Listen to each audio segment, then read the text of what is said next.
स्वागत है आपका द कर्सड वॉरियर्स ऑफ टाइम की रहस्यमयी और भयावह दुनिया में, जहां पौराणिकता और अंधकार की टक्कर होती है। अब समय है अध्याय को आगे बढ़ाने का। लेकर आए हैं हम पुस्तक 2, विषनिका की अंतिम छाया। एक शापित चुड़ैल, जो कभी नियति की बंदी थी, अब समय की लकीरों को मिटाने चली है। प्राचीन शक्तियां जाग रही हैं, और जीवन तथा मृत्यु की सीमाएं अब धुंधली पड़ने लगी हैं। और अब आरंभ होता है नया अध्याय। अध्याय 1, मृत्यु का दरवाजा। इस दरवाजे के पार सिर्फ मृत्यु नहीं, बल्कि एक ऐसा रहस्य है जो हर शाप से भी ज्यादा भयानक है। तो चलिए, परछाइयों के उस पार चलते हैं, जहां से वापसी संभव नहीं। प्ले बटन दबाएं और कहानी में डूब जाइए।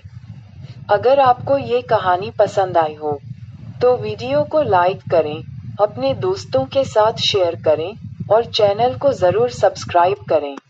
बेल आइकॉन दबाना न भूलें, ताकि अगला अध्याय आपसे कभी न छूटे। शापित योद्धाओं की इस यात्रा में हमारे साथ बने रहिए। अध्याय 11, मृत्यु का दरवाजा। मृत्यु का द्वार। मंदिर के खंडहरों के चारों ओर हवा गरज रही थी, मानो उन्हें आगे की खतरनाक यात्रा के बारे में चेतावनी दे रही हो। रात में खौफनाक सन्नाटा था। कुरुक्षेत्र की मिट्टी में फंसी प्राचीन आत्माओं की फुसफुसाहट के अलावा अघोर नाथ और विषानिका द्वार के सामने खड़े थे। भूमिगत कक्ष का प्रवेश द्वार, जहां 80 अस्त्र, शापित दिव्य तलवार प्रतीक्षा कर रही थी। द्वार पत्थर से नहीं, बल्कि जीवाश्म राख से बना था। कुरुक्षेत्र की महान लड़ाइयों में मारे गए अनगिनत योद्धाओं के अवशेष। उनके जीवन को दिव्य अग्नि ने भस्म कर दिया था, और उनकी आत्माएं अब इस शापित दहलीज के भीतर थीं। अघोर नाथ ने अपने हाथ उठाए, उनकी उंगलियां हवा में निषिद्ध प्रतीकों को खींच रही थीं। उनका जाप तेज होता गया, जो अंधकार में ऊर्जा से कंपन कर रहा था। उनके नीचे की धरती कांप उठी, और द्वार ने एक गहरी गड़गड़ाहट के साथ जवाब दिया। एक चेतावनी, एक निमंत्रण। केवल रक्त ही इसे खोलेगा।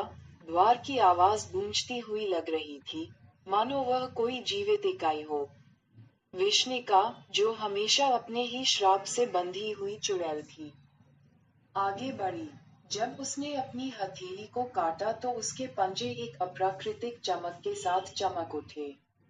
खून, गाढ़ा और काला, जमीन पर फैल गया। यह कोई साधारण खून नहीं था, ये शापित था, युगों से विकृत था।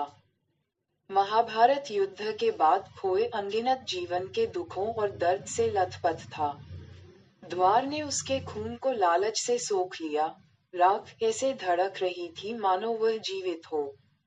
हवा सड़न की गंध से घनी हो गई, और फिर एक अशुभ चरमराहट के साथ द्वार खुल गया। परे का अंधेरा बुला रहा था। अंदर हवा मौत से भरी हुई थी। प्राचीन जाल प्रतीक्षा में थे, लंबे समय से भूली हुई लड़ाइयों के अवशेष। कटे हुए हाथ अभी भी जंग लगे भालों को पकड़ रहे थे, उनकी उंगलियां फड़क रही थीं, मानो वे बाहर पहुंचने की कोशिश कर रही हों। हवा में श्लोकों की फुसफुसाहट गूंज रही थी, दर्द और पीड़ा की गूंज जो सदियों से इस शापित जगह में कैद थी। दीवारें खुद ही भीतर बंदी आत्माओं के भार से कराह रही थीं। अघोर नाथ आगे बढ़े। उनकी आंखों में एक अस्थिर दृढ़ संकल्प की चमक थी। डगमगाओ मत, विषानिका। रास्ता खतरनाक है, लेकिन हम करीब हैं। 80 अस्त्र हमारी पहुंच में है। विषानिका, जिसका रूप भौतिक और ईथर के बीच टिमटिमा रहा था, ने चुपचाप सिर हिलाया। उसने अपने शापित अस्तित्व के दौरान पहले भी तलवार की शक्ति को महसूस किया था, लेकिन कभी इतने करीब से नहीं। यह एक निषिद्ध अवशेष था, जो विनाश के सार से बंधा था। वे जाल से आगे बढ़ते हुए, हर कदम यहाँ मर चुकी आत्माओं के बोझ से भारी होता हुआ, कक्ष में और अंदर चले गए। अंधेरा बिल्कुल गहरा, दमघोंटू था, और फिर भी वे आगे बढ़ते रहे। कक्ष के मध्य में एक फीकी, भयानक चमक से प्रकाशित नागमंडल पड़ा था, धातु से बना एक कुंडलित सर्प। यह अगले स्तर की कुंजी थी, वह द्वार जो उन्हें 80 अस्त्र तक ले जाएगा। लेकिन जैसे जैसे वे पास पहुंचते गए, हवा ठंडी होती गई और कमरे में भय की भावना भर गई। कुछ उन्हें देख रहा था, कुछ प्राचीन, कुछ शापित। छाया में एक आकृति हिलती हुई दिखाई दी। अंधकार से एक आकृति उभरी, प्राचीन कवच पहने एक विशाल योद्धा। उसकी आंखें ठंडी नीली लौ से जल रही थीं, और उसकी उपस्थिति उनकी नसों में बहने वाले रक्त को जमा देने के लिए पर्याप्त थी। वह शापित कौरव संरक्षक दुष्टदमन था, जो महाभारत की शक्ति से इस स्थान से बंधा हुआ था। तुम यहाँ से नहीं गुजरोगे, दुष्टदमन की आवाज गड़गड़ाहट के साथ कक्ष की दीवारों से गूंज उठी। उसका हाथ अपनी बगल में रखी तलवार की ओर बढ़ा, नरक की गहराई में गड़ी गई एक तलवार, जो एक अनंत ज्वाला से जल रही थी। अघोरनाथ के होंठ एक गंभीर मुस्कान में बदल गए। मैं तुम्हारा इंतजार कर रही थी। विशानिका पीछे हट गई। उसकी आंखें सिकुड़ गईं। वह 80 अस्त्र का संरक्षक है, उसने बुदबुदाया। अगर हमें वह पाना है जो हमारा हक है, तो हमें उसे हराना होगा। दुष्टदमन की आंखें विशानिका पर टिक गईं, और एक पल के लिए उसे पहचान मिली, नफरत से कहीं बढ़कर कुछ। तुम, उसने कहा, उसकी आवाज में एक पुराना, भूला हुआ दर्द था। वह चुड़ैल जिसने इतने सालों पहले तलवार को छूने की हिम्मत की। तुम ही हो जिसने इस भूमि को शापित किया है। तुम्हारे खून ने इसे दाग दिया है। विशानिका की आंखें विरोध से चमक उठीं। मैं तुमसे नहीं डरती, दुष्टदमन। मैं यहाँ एक कारण से आई हूँ, जो मुझसे चुराया गया था उसे पाने के लिए। 80 अस्त्र मेरा है। अघोरनाथ ने अपना हाथ उठाया। उसकी उंगलियां हवा में जटिल इशारे कर रही थीं। उसके चारों ओर काली ऊर्जा चमक रही थी, और हवा भी उसके मंत्रों की शक्ति से विकृत हो रही थी। हमारे पास तुम्हारे खेल के लिए समय नहीं है, संरक्षक। हट जाओ, या नष्ट हो जाओ। दुष्टदमन ने ठंडी और क्रूर हंसी निकाली। तुम्हें लगता है कि तुम मुझे हरा सकते हो? तुम कुछ नहीं बल्कि नश्वर मूर्ख हो, जिन्हें पता ही नहीं है कि तुम वास्तव में किससे निपट रहे हो। 80 अस्त्र को देवताओं ने स्वयं गढ़ा था। यह ऐसी चीज नहीं है जिसे लालच या महत्वाकांक्षा से हासिल किया जा सके। तुम यहीं मरोगे, उसी जगह जहां इतने सारे लोग गिरे हैं। एक दहाड़ के साथ वह उन पर टूट पड़ा, उसकी तलवार ऊंची उठी हुई थी। लपटें ब्लेड के किनारों को चाट रही थीं। 1000 तूफानों के प्रकोप के साथ आगे बढ़ते हुए उसके पैरों के नीचे की जमीन कांप उठी।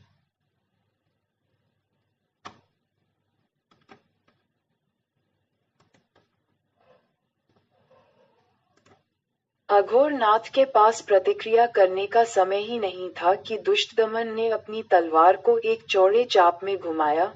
ब्लेड एक मरते हुए तारे की तीव्रता से चमक रहा था। विशानिका आगे बढ़ी। उसके हाथ अंधेरे ऊर्जा का जाल बुन रहे थे। उसने छाया की एक ढाल बनाई। उसके चारों ओर की हवा उस अभिशाप की शक्ति से घनी हो गई जिसने उसे बांध रखा था। दुष्टदमन की तलवार ढाल से टकराई, जिससे कक्ष में एक शॉकवेव फैल गई। प्रभाव की ताकत अघोरनाथ को उसके पैरों से गिराने के लिए पर्याप्त थी। लेकिन विशानिका ने मजबूती से पकड़ बनाए रखी। तुम मुझे इतनी आसानी से नहीं हरा पाओगे, उसने फुसफुसाते हुए कहा। उसकी आंखें सदियों की पीड़ा के क्रोध से जल रही थीं।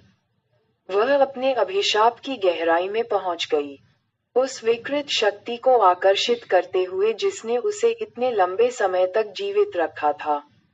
अघोरनाथ ने अपना संतुलन वापस पा लिया, और उसके साथ जुड़ गया। साथ में, उन्होंने अंधेरे ऊर्जा की एक धार छोड़ी, विनाशकारी शक्ति की जुड़वां धाराएं जो दुष्टदमन की ढाल से टकराईं। कक्ष कांप उठा, दीवारें कांपने लगी मानो अंदर चल रहे युद्ध के डर से। दुष्टदमन की आंखें चमक उठीं, क्योंकि वह उनके हमलों को झेल रहा था। महाभारत की शक्ति उसके भीतर आग की नदी की तरह बह रही थी। तुम जीत नहीं सकते, उसने गुर्राहट के साथ कहा। यह मेरा क्षेत्र है। 80 अस्त्र मेरी विरासत है। तुम इसे कभी नहीं पाओगे। लेकिन अघोरनाथ और विशानिका ने हार मानने से इनकार कर दिया। उनकी संयुक्त शक्ति भारी थी, और धीरे धीरे उन्होंने दुष्टदमन को पीछे धकेलना शुरू कर दिया। दबाव में रक्षक का कवच टूट गया, उसकी नीली लपटें टिमटिमाने लगीं। पहली बार उसकी आंखों में संदेह चमक उठा।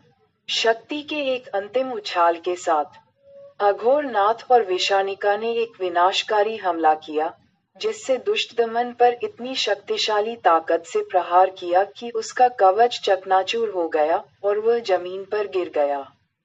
रक्षक ने अंतिम आत्मा को झकझोर देने वाली चीख निकाली क्योंकि वह अंधेरे में भस्म हो गया था, उसका शरीर राख में विघटित हो गया था। विशानिका हांफती हुई खड़ी थी। उसका शरीर भौतिक और अलौकिक के बीच झिलमिला रहा था। ये हो गया, उसने कहा, उसकी आवाज नर्म लेकिन विजय से भरी हुई थी। संरक्षक अब नहीं रहा। अब हम वह दावा कर सकते हैं जिसके लिए हम आए थे। अघोरनाथ ने सिर हिलाया, उसकी आंखें नागमंडल पर टिकी थीं, जो अगले स्तर की कुंजी थी। हाँ, लेकिन ये केवल शुरुआत है। 80 अस्त्र प्रतीक्षा कर रहा है। और असली लड़ाई अभी बाकी है। साथ में, वे आगे बढ़े, दुष्टदमन के टूटे हुए शरीर के अवशेषों को पार करते हुए। और अपनी यात्रा के अंतिम चरण 80 अस्त्र के पास पहुंचे। दिव्य अग्नि से जलती हुई तलवार उनकी मुट्ठी में थी। लेकिन वे जानते थे, जैसे ही वे इसे पाने के लिए आगे बढ़े, कि शक्ति की असली कीमत अभी शुरू हुई है। अगला अध्याय सुनने के लिए इस वीडियो को लाइक करें और इस चैनल को सब्सक्राइब करें। सुनने के लिए धन्यवाद।